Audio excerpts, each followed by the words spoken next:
Our vision is to create a world in which anyone that has a passion for technology has the opportunity to succeed. You want to be able to leverage and utilize your capabilities to go after 100% of all available talent. That way you get the very best. And if you get the very best talent, you can win. DEI is not a check-the-box exercise or a numbers game or a metric scorecard, but just something that we live each and every day. If we think about technology revolutions and what it has done with previous economies and how it's created new economies, our job is to prepare everyone for that new economy, right? Now we got to think about AI roles as part of the TechPACT and part of our mission. AI is not coming for your job, but a person with AI who's using it is, right? And so really, my philosophy is AI plus humans makes us exponential. Welcome to the new automation mindset, where AI, automation, and integration come together. I'm your host, Markus Zirn, and as Chief Strategy Officer and part of the founding executive team at Workato, it is my mission to find these top innovators in AI, automation, and integration and share their journeys with all of you.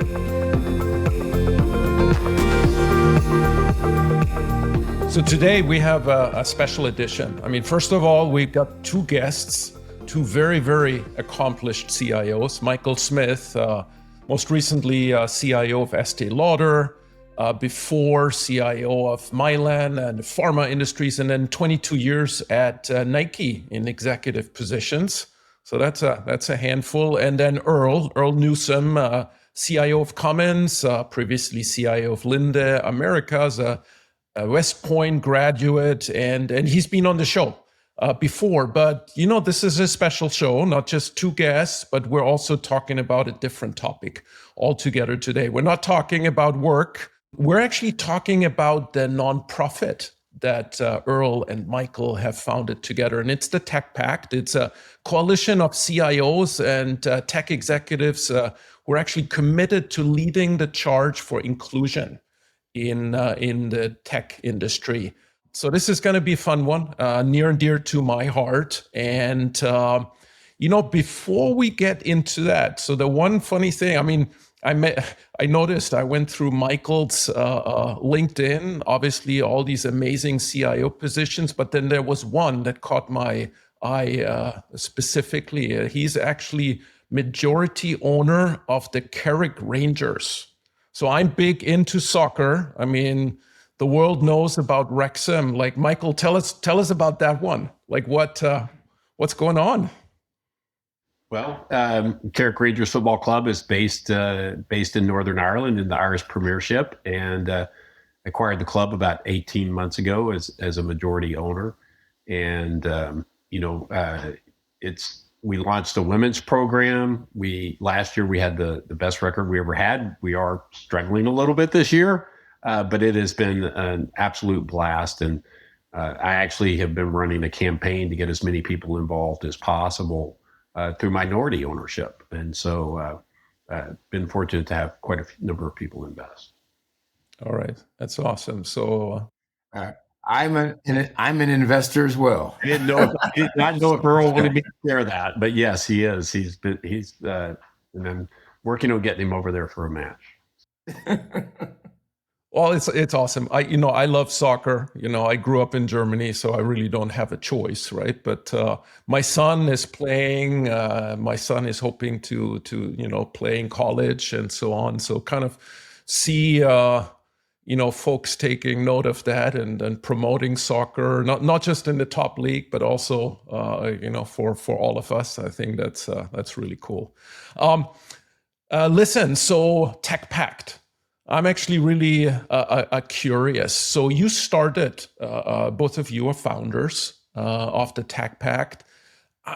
Take us back to 2020 when you started the TechPACT. Like, you know, how did this all start? What was the vision? So we're going back to, you know, the COVID days. I guess you were sitting at home, and so you were thinking of the TechPACT. What went through your mind? You know, first of all, TechPACT, our vision is to create a world in which anyone that has a passion for technology has the opportunity to succeed. And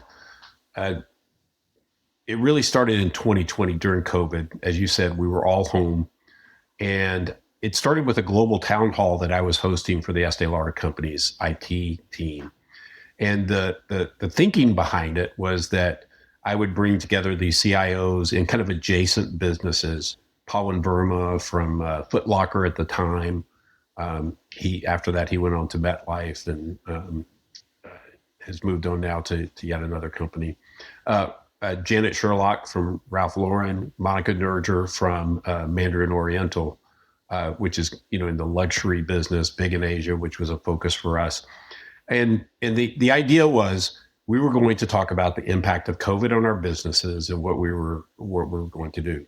Well, this was the day after everything happened with George Floyd, and Janet Sherlock in our pre meeting, as we were kind of sitting in the lobby of the Zoom call, she said, "Look, I believe that we really need to address this and talk about it first before we talk about anything about COVID."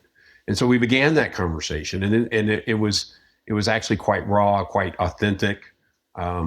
But one of the things that Janet said in that moment, because she was quoting like some statistics around the number of people of color, number of women that are in the C-suites, and clearly very underrepresented as chief technology officers or chief information officers. Janet said, "Why don't we do what we've done for Tech Day of Pink, where we rally CIOs and chief technology officers to address this issue?" And that was kind of really kind of the inspiration.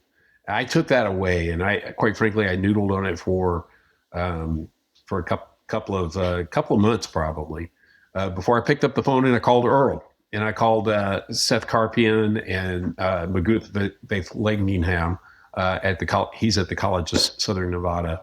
And I pulled the three of them together. We had become friends and staying in touch professionally after a conference a couple of years earlier, and said, "What do we do about this?" And I laid out the story that I just said, and I said, I don't know what we do, but I feel like we can do something.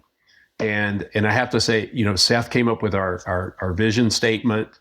Everybody contributed something, but I have to say, at the end of the day, I feel like I tell people, I think Janet and her comment was the inspiration. I think Earl was the architect, and everything we're doing is, just so much of Earl's molding and shaping of how we're going about this and what we want to do is really a reflection of Earl.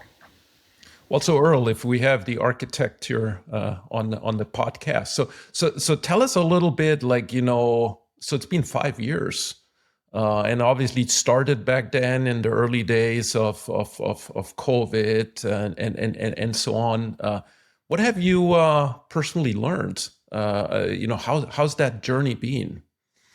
It's been an interesting journey, and I'll talk a bit about from my perspective how when Michael reached out and made the call to me and asked what can we do about this particular topic, and you relate that story that they were getting together again to talk about COVID, but realized after the George Floyd incident it was can't really talk about that. We need to talk about social injustice, and so and Janet raised that up, I think, eloquently, and I think when we got together as a group, and I started to think about what Michael represents, and he talked a little bit about Tech Day of Pink, and I'll give an opportunity to talk about what that's all about. Mike is really the personification of the Martin Luther King quote, that it's not where you stand in the moments of comfort and convenience, it's where you stand in moments of trials and controversies that's a true measure of a person. And Michael, reached out, and because I think about him that way, I was happy to stand with him to think about what we might do with regards to social injustice. And that's why I'm also a member that's why I also bought into the Carrot Rangers, quite frankly, is because of Michael, right? And Michael represents that to me. And so when we started thinking about, what we wanted to do and the way we structured the TechPACT, as with Seth's vision of we envision a world where anybody who has a passion for technology ought to have the ability to succeed. And we'll do that through kind of a two-factor mission statement, the way we came up with it. The first one was we want to reduce the digital divide in some meaningful way, over some period of time, the next 10 years, let's call it, from our instantiation. And the second one was to increase the representation of underrepresented communities within the technology sector. So that's the two things, right? Is increase representation, reduce digital divide, give everyone what we kind of characterize as from cradle to career, so we know that, and I love the quote that says, talent is evenly distributed, but opportunity isn't, right? And so how do we find ways to give, to promote, to provide access to that talent such that it can, in fact, close that talent opportunity gap at the zip code level? Because this is often place-based, right? And so you have to realize there's different zip codes and where the talent opportunity gap is wide or less, or not so wide. And so how do we really work to try to close that gap? We also figured out that we weren't going to try to create a bunch of programs, right? We are IT executives and we run across these programs all the time. It's just that they're just not connected to each other. And so we wanted to find a way to amplify and give access to the programs and awareness to the programs such that those programs and the results of those programs can actually be delivered in our companies, right? And so that's really the basis of it, is this notion of this, two-factor mission with this powerful vision. And then we started to characterize it we called them 3 levers. And so the 3 levers that we were trying to pull as part of the TechPACT, because the first one is I'll call it the membership lever. And this is, we're a pledge-based organization. So there's 3 elements to the membership level. We're asking you to, go to our website, techpact.com and take the pledge. Second one is pass it on to your network. Again, we think the powerful network of CIOs and members and leaders in technology can actually help us carry the message and deliver our mission and vision. The third one is start doing what we call practicing a +1. And +1 is a very simple concept.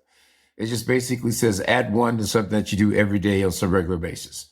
Read a book you wouldn't otherwise read, listen to a song you wouldn't otherwise listen to, read a poem that you wouldn't otherwise have read, take someone to lunch you wouldn't otherwise have taken to lunch, work with a supplier that you wouldn't otherwise have worked with, put a candidate on a slate that you wouldn't otherwise have. And we believe through the power of our network effect, we can be a force multiplier to achieving our mission and vision by just doing through our network. If everyone just adds 1, to something they do every day on some regular basis, and you pick the basis, whether it's daily, weekly, monthly, yearly, it's up to you to make those kinds of choices. But we ask you to think about the +1 manifesto and think about how you can just add 1 to something that you do every day on some regular basis. And so that's the membership lever. The second lever is this notion of what we call the partnership lever. And this is either we want to fill the gap or connect the dots. And again, I mentioned there's a lot of people doing great work in this space, a lot of organizations doing great work, right? But we can help fill the gap with either time, talent, or treasure, right? So as a group of executives within IT organizations, we can give our time, we can give our talent, we can give our treasure, right? In order to help, an organization who's producing this work. All right, the second thing is we can connect the dots, which is they're producing these resources. Those resources need, internships, co-ops, jobs, and so the idea is to connect the dots, those programs doing this great work. And then as they produce those amazing resources, we can connect them to opportunities to put that good work, to use. So that's the second one, is fill the gap or connect the dots. And the third one is become really great storytellers. And how do we tell stories about, about the work that people have done? And we would run we ran these things called Ignite sessions, which were podcasts similar to this one, where people would just tell their story about how they achieved their objective, write some bespoke report. We've done we actually have a small book that's actually on Amazon that was built off of this process. And we've produced some other reports right? Or run some panels, right? And so people participate on a panel, and we've run several panels. We actually did a panel and supported something in India as part of the work of the TechPACT. So we've done a lot of things around this space. And so that's kind of the architecture, if you will, about how do we do the mission, vision, here are the three levers. And then we invite people to participate and use those levers in whichever way possible. That's the architecture of the TechPACT. Perfect. Look, I mean, first of all, thank you for doing this. I think we do need this. Like, I can tell you just as my personal story. I have a daughter who's now in college, and I've seen, like, if you're a woman, getting into like a STEM area or something, there's friction points. It's kind of almost like the society almost like steers you the other direction, or that kind of way. So things need to be done. And then I've also seen, if you do that, if you actually make an effort, my daughter now does applied math in college, and nobody would have ever thought that when she was in second grade. So I can totally relate. Now, here's the thing. I mean, it's very honorable, as I say, like, it's awesome that you guys did this. But there's the other coin, which is, just researching for this podcast, I found this Harvard Business Review article, which basically says, hey, here's the 10 reasons why inclusion is actually competitive advantage. So it's not just like it's honorable, but it's actually, it makes complete business sense. Michael, you made, when we prepped a little bit, you made this comment about the IT organization kind of looking like the customer base also, right? You worked in consumer industries and so on. Tell us a little bit about that, because I think that's important. Well, when it comes down to is to really serve your consumers, you have to have a deep level of empathy, and the great, especially the innovative companies, right? They anticipate needs sometimes before the consumer themselves anticipates those needs. And the way you do that is by bringing diverse perspectives to the table, right? And those diverse perspectives can come from all types of diversity, right? Sometimes it can be the things you see on the surface, like gender or race. But it can also be industry knowledge, but bringing those diverse perspectives to the table is where it starts. And so I've grown up in global companies serving global consumers of all genders and all races and all ethnicities and religions, and as a result, tried to build teams that reflect our consumer base, so that we can understand our consumer and we can understand them deeply and understand the needs that they have. Mm. And to Earl's point with the +1, right? Or like do something new. It's kind of about this open mind, right? Okay. I mean, it doesn't have to be skin color or gender or whatever, but have a team that has diverse perspectives and has an open mind and is willing to talk about it and do something about it. I'm curious, do you guys have any examples of what you guys have accomplished there over the last 5 years? Any stories where you feel like, oh man, we really made an impact somewhere? Yeah, I'll start and I'll go back a little bit to your question and about the why. I think that there is a really powerful and simple answer to the why. And I'll go back a bit from a Cummings standpoint, and J. Irwin Miller, really spoke to this, and I'm going to paraphrase it, but his concept was, and he said this in the early 60s, if I recruit from only a subset of the population, I'm only doing a disservice to myself. Why would I not recruit from 100% of the available population? To do so gives me the opportunity to get the world's best talent, right? And so just from a talent attraction perspective, you want to be able to leverage and utilize your capabilities to go after 100% of all the available talent. That way you get the very best. And if you get the very best talent, you can win, right? And so it's about an attraction strategy, right? That allows inclusion is really an attraction strategy that says I can now go after all this amazing talent that heretofore that for reasons that unknown to us were not being sought out, for opportunities and talent, in our workplaces. And so it really is an attraction, strategy that allows you to go after 100% of the best talent. And to do so is to do less than that is only to do a disservice to yourself, right? Whether it is you're trying to reflect the consumers who buy from you, whether you're trying to reflect the communities in which you operate in, whether you're trying to reflect the organizations that support you, all of these things, say that if I can be inclusive about the talent that I go after, I have the opportunity to win, in unprecedented terms in those communities. And so that to me is what this is all about, is giving us all the opportunity to win. And then as you started to think about STEM, and you're right, there is the pipeline from cradle to career is what we think about. And there's a lot people, as you just mentioned about your daughter, this concept that people get energized about having STEM related careers. And I like to say STEAM, so science, technology, engineering, art, and math, right?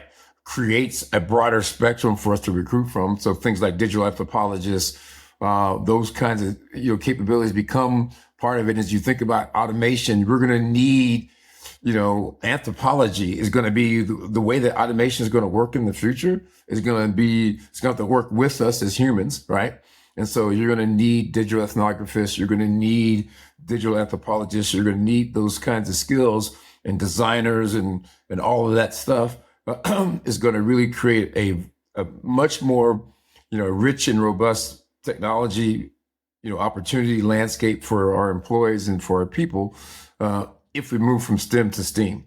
And then as we move from STEM to STEAM and we have STEAM related careers and we address the leaks in the pipeline, because the leaks in the pipeline occur, as you mentioned, all along the way. People get discouraged, people get told, you shouldn't be doing this, and et cetera. And so we've got to address it from cradle to career, find the leaks in the pipeline, address and fix those leaks as much as possible, such that we can create the resource that we need, not only today, but also to survive in the future.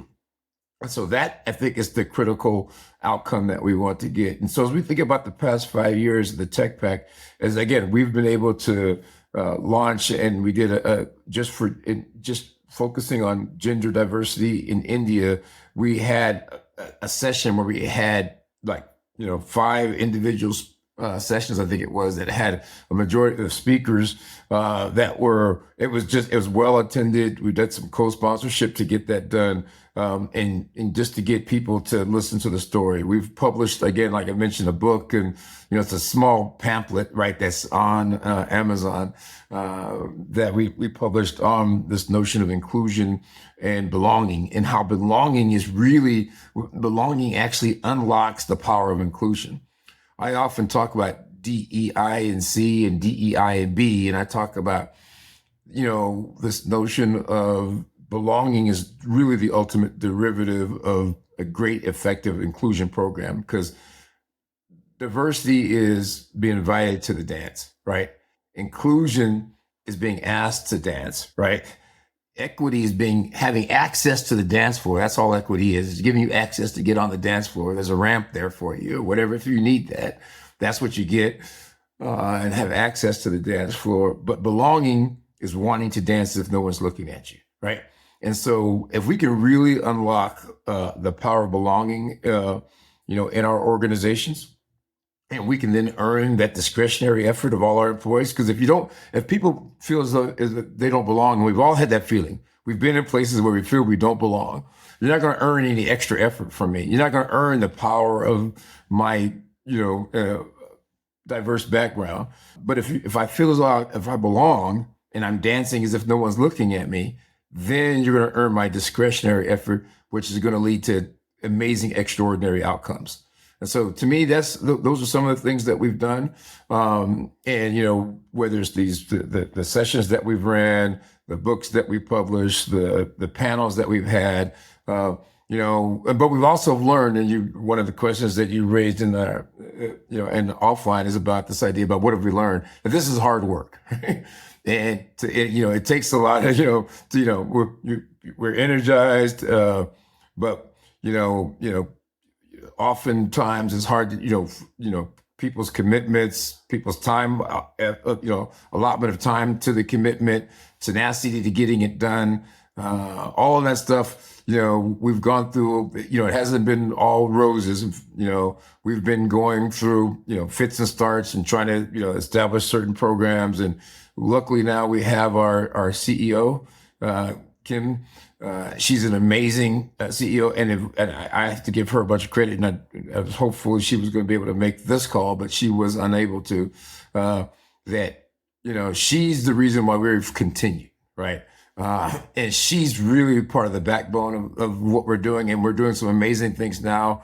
We're extending things like a mentor program. So we have a mentor program that's part of TechPACT that she's created, and we're actually thinking about some new and innovative ideas that we can do, with some of the power of our relationships with a couple of universities and things like that. So it's an amazing thing. We're still in our growth stages, I would say, and trying to figure out what we want to be when we grow up. But it's an exciting time. I'd like to build on a couple of things that Earl said. One is, this idea of inspiring others to take actions in other parts of the world. We also had an in-person session in Japan, which was I heard back from a number of technology executives there. This was the first time they had ever had a conversation about diversity and about the importance of diversity. A lot of that focused on gender diversity, but the impact that they said they took away from that about how they think about the talent base, based on really what Earl just said about you want to expand your net when you're fishing for talent and include everybody that you can and bring them in. And to that point, I wanted to mention that, one of the ways that I interpret +1 in my life, and I ask my leadership team to do the same, is I never make a hire until I have assured that I have interviewed a diverse slate of candidates, and then I hire the best one. And I've found that to be extremely effective in getting the absolute best talent. And I hear that from people all the time. And one of the things that we are doing with TechPACT, and that, Kimberly Saxton, our CEO, and our entire volunteer organization, we have a tremendous volunteer organization that's helping make all this happen. And I cannot thank them enough for what they do.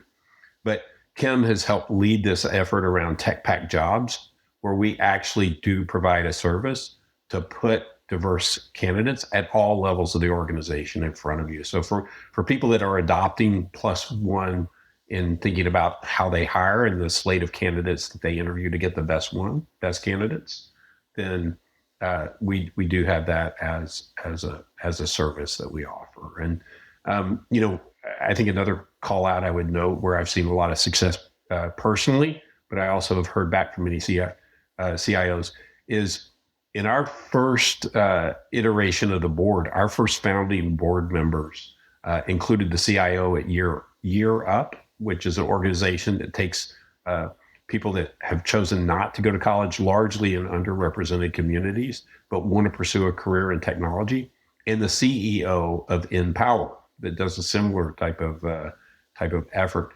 They both have served on our board. And just that idea of expanding your talent pipeline and not just thinking, well, they have to have a Bachelor of Science or a Bachelor of Arts or a college degree to be able to pursue a career in technology. And I can name several success stories that I personally have seen and witnessed inside the company of people that have come over, and now they're thriving professionals in cybersecurity and information technology. I can totally confirm that the two best people I've ever hired in my career, as when I did product management, actually both of them did not go to college, which is fascinating if I think about this. But anyway, so listen, you started this in 2020. now we're 2025. I think it's quite a bit of a different time and climate out there. I mean, you can say like, there is a backlash against DEI at the moment. I don't think we can ignore that.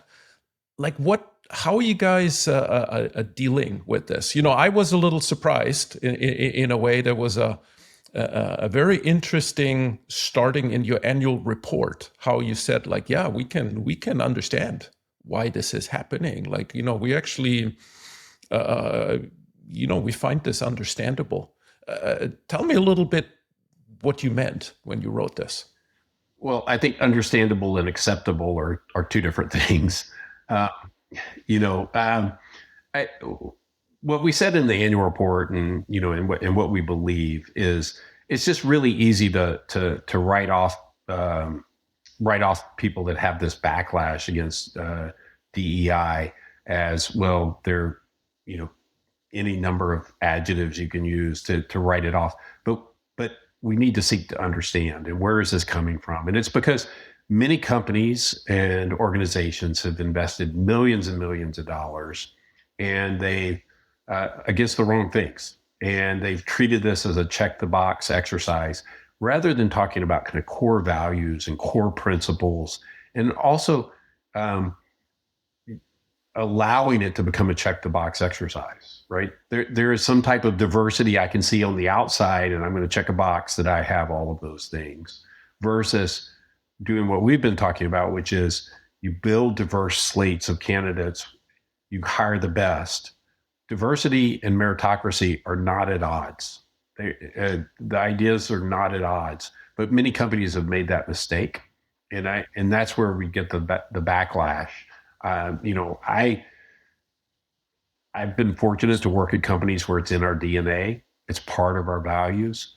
It's just part of how we operate. And DEI is not a check the box exercise or a numbers game or a metric scorecard, but just something that we live each and every day. And so, but I think I personally think that we have to acknowledge the fact that backlash is out there, understand why it is there, and then work to do what we said we're going to do, which is to create an opportunity for anybody that has a passion for technology to succeed, and to really take that cradle to career approach so that we can address what is, I think in the world of technology, we have definitely made progress since 2020, but we still have a very, very long ways to go. And the statistics show that. But again, it's not about just filling out numbers or boxes. It's about how do we help anyone that wants this, and that opportunity is as Earl led with very early. Talent is distributed equally. Opportunity is not, and our goal is to create opportunity by preparing people to thrive in a career of technology. I think that's actually wonderful. I want to build on that. And that I think that, you're absolutely right. I mean, we would not be, I think, intellectually honest if we didn't recognize that there is some backlash. But the way you lean into backlash is, and I think Michael talked about this, is you go back to your roots, right? We were in this work not for the check the box. We're in this work to create opportunity for all.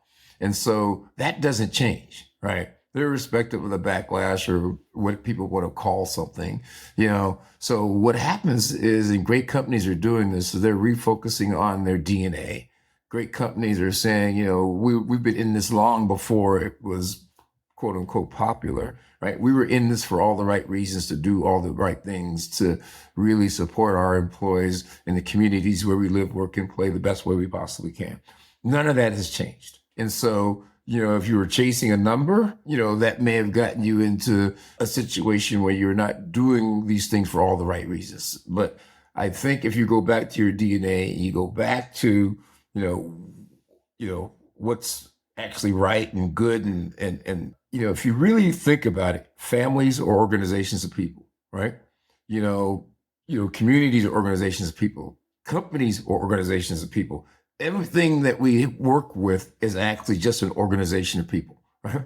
And if you were to look at it as an organization of people, then you start to think about, I'm doing this to make this organization of people as effective and as powerful as they can be. And everything is an organization of people. And so I think the way you deal with, the season that it is now, because I think this is just a season, right? And we've been in the season before. And so this will come and go. But if we go back to our roots and go back to our basics, we can withstand whatever season we're in. We'll emerge out of the season, refocusing on taking care of people, refocusing on everything is just an organization of people. And if we can create the very best organization of people we possibly can be, then we can win and get that outsized value, right? That's, to me, is how you deal with this. And that, to me, is what the TechPACT is all about, is really creating an outstanding organization of people capable of doing outstanding things. Mm. I'm actually just thinking about challenges out there. We talked about this backlash. There's the new world of AI. There's now these AI agents out there. You can think of them as, I guess, competition for the old resources, which are people. It's actually freaky. I mean, they never sleep. They have infinite knowledge, it seems like. Yet, when you interact with them, I mean, there's amazing results that come from it. But, the one thing I noticed, like they typically don't challenge you. I mean, in the way like a diverse set of resources would maybe challenge each other. They go along like very easily when you have a dialogue with it. I'm curious. I mean, is this something that you guys discuss on panels, like the generative AI and the AI agents and what that means maybe for diversity, and maybe diversity is even more important in that world that where AI agents will be part of the quote unquote resource pool? I'm just curious how you guys think about this. First of all, I think diversity is more important because AI is a reflection of what it learns. And, we can point to many, many, many examples of extreme bias in AI. I spent the last 8 years in the beauty industry, and one of the things that we were rolling out was this idea of virtual try-on, where you could try on the makeup in the store without actually putting it on. It was AI and AR were used to map that and show you what was going on. And as we talked to different companies about supplying that service for us, what we found was the majority of them were actually biased in such that it didn't even recognize dark skin. And that just tells you how the AI was trained in a very non-diverse way. And so, it took a while to find somebody that had trained AI in a completely diverse and inclusive way. And so, but there's many, many examples out there. And so that part of it becomes very important. From a tech career standpoint, that idea of excelling in a tech career and thriving in a tech career, it means we have to start thinking about different skills and different training and different ways of approaching things. And so our cradle to career approach has to take that into account. And as earlier, Earl talked about investing our time, our talent, and our treasure. So when we're working in other organizations that have a shared mission, thinking about, are those organizations that we're helping amplify and be a force multiplier with, are they preparing people in the right way for this new career and this new future? And so there's very real considerations for us as we go forward, just like I believe it is for every single organization on this planet, quite frankly. I'll add to that because I think it's spot on. I'll talk about both aspects. One, on the bias side, I believe that there can be bias in the data and the algorithms, right? And we've got, as IT and technology professionals, it's our job to drive out bias in the data and algorithms because nobody else can, right? And so, we're the technologists. We should be looking at, how these models are trained, what data are they using, what's in the algorithms, testing those algorithms and data for bias, and then driving that out. So that's the technologist role, is to drive out bias and data and algorithms wherever AI is, in all versions of AI, whether you're machine learning and RPA all the way up to, agentic AI, general AI, physical AI, all of those things, right? Across the entire AI spectrum, we should be driving data bias out. But also, we should be preparing, the world for the AI economy, right? I often talk about the maturations of the economy.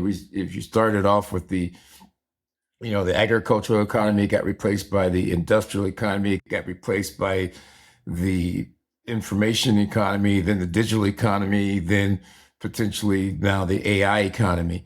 As we think about this evolution of economies, each economy has led to, the amount of labor required to sustain the old economy has been reduced, right? But there's been new net job growth in the new economy.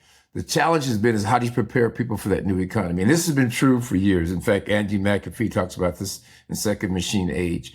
And that, if you think about it, the world, most manufacturing was done by pulleys and steam engines back in the 1900s, right? Today, there's no steam engineers. I mean, there may be two, and they're at the Smithsonian, right? They still don't have a job, right? But they've been replaced because steam engines got replaced by electric motors, right? And electric motors had the same thing, which you just described. It could work all night. You just have to plug it up. It just runs, right? But we need electrical engineers. We needed designers. We needed all that stuff, right? And then also electric motors, because they were small and made manufacturing much more easy to make it more dispersed. So all of these things, if we think about technology revolutions and what it has done with previous economies and how it's created new economies, our job is to prepare everyone for that new economy, right? And so I think when we think about this creative career, we think about the AI economy. Now we got to think about AI roles as part of the TechPACT and part of our mission. And because I love this saying, AI is not coming for your job, but a person with AI who's using it is, right? And so, really my philosophy is AI plus humans makes us exponential, right? So if we really focus on exponentiality and exponential humans, we can augment humans with AI and make them much better. Like you can write a much better Mother's Day poem than you used to because now you're using ChatGPT, So all of these things are going to let you be a better you, right? And that better you is going to be better for your company. Again, because as companies are just nothing but organizations of people. Now there will be replacement AI. There's no doubt. Like I talked about, the steam engineer. There's going to be some roles that are going to be replaced by AI, but there's going to be new roles that are going to be created by AI. Right. So we have this, you're going to have replacement AI, you're going to have responsible AI, then you're going to have exponential AI. Right. And so I prefer to lean on exponential AI and think that there's going to be this explosion of new roles. Call it like an AI artist. We prompt engineers and people to really create better prompts, right? Because if you don't have a good prompt, you don't have a good outcome. In the domain of humans is always going to be something quite interesting. There's a concept was in the book called Genius Makers. And Genius Makers talks about move 37 and move 78. And I don't know if you've ever heard the story, but move 37. So this is the story. The Go player got beat by DeepMind, right? And so the Go player was playing the computer, and I think it was the second or third game. The computer did move 37, which the human had never seen before. When they went back and they looked at it, it had ran 10,000 scenarios and created this move 37, which was new to the player, and they just hadn't seen it, but it was ultimately predictable. And he lost that game. I think it was the second game. Then the fourth game, he was losing again, and he got to move 78. And the human decided, well, I'm not going to do anything predictable. I'm actually going to create something crazy. So he did a crazy move. The computer didn't understand it and went crazy. And that's how the Go player ended up beating the computer, is that move 78.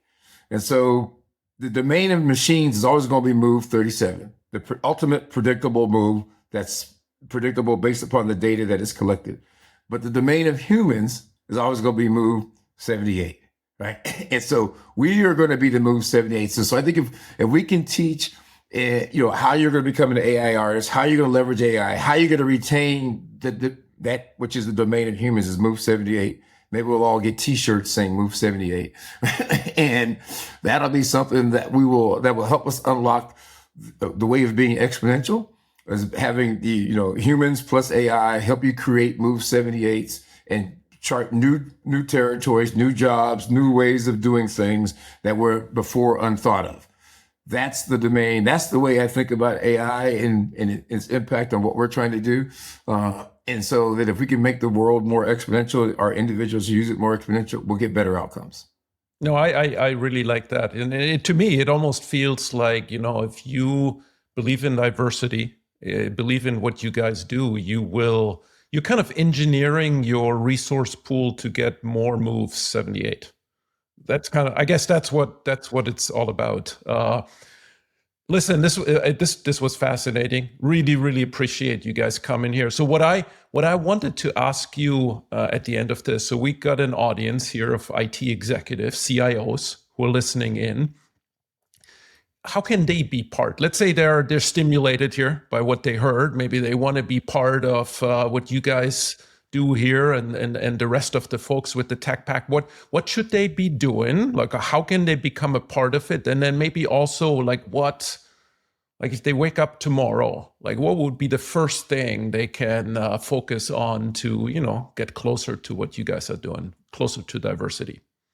In terms of getting directly involved with us, I would say, you can go to TechPACT, TechPACT.org. And there is an opportunity there to sign up. Go to Take the Pledge, sign up, let us know in the message that you want to help or that you need help. And we'll be able to respond to that.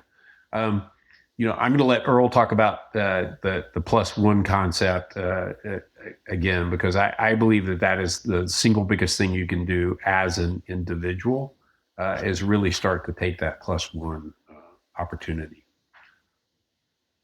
So I'll go to that +1. So what you can do today, and I love the ask. So the call to action is, you can go to the website, as Michael said, and take the pledge, right? You can pass this on to your network, share this message, share this podcast, share our attributes, things with others in your network. And the third thing you can do is just practice that +1, right? And, again, we say that's just add 1 to something that you do every day on some regular basis, right? Again, you could read a book you wouldn't otherwise read, take someone to lunch that you wouldn't otherwise take to lunch, work with a candidate you wouldn't otherwise work with a vendor that you wouldn't otherwise work with, listen to a song that you wouldn't otherwise have listened to, create an opportunity for you to create your own Move 78s through that exploration of those people. And I think if you do that through the power of our network, we can be a force multiplier to making a difference in this world. That's awesome. Thank you both so much. And I really hope that this podcast is helping to get people to this +1, to kind of move from a kind of closed mindset to kind of a more open mindset, because I think then that'll be the first step. Thank you. Thank you both. And one more thing, though, I think we could do, and Michael and I would be remiss if we didn't do this, and Michael did it earlier, and I'm going to say it again. I want to personally thank all of our volunteers, because this is a 100% volunteer led organization that has done all of this work over these last 5 years. We've had many people come in and contribute amazingly, from building websites to hosting events to spreading the word. And so I invite you to volunteer as well. Right. And so if you want to volunteer to be part of the TechPACT and help us with this work, or people who would be interested in helping us with this work, we're also looking for people who may be potentially interested for board membership. We're reconstituting our board. Michael and I are looking at that. So if you're interested in becoming a board member, we'd love to talk to you about that. And then if you have people on your team that, and I love the way Michael either want to contribute or actually need help from some of the organizations we represent, we want to do both, right? We're calling for people who need help or people who want to help. But all are welcome at the TechPACT. We're 100% inclusive. Awesome. Well, I really sincerely hope you're going to recruit lots of new board members, volunteers, and people who are going to pitch in. So this is awesome. Thank you. Thank you very much. Thank you. Thank you so much for tuning into today's episode. Please make sure to rate today's episode, leave us a comment with your thoughts, and subscribe to the show so you will never miss an episode. I'll see you next time.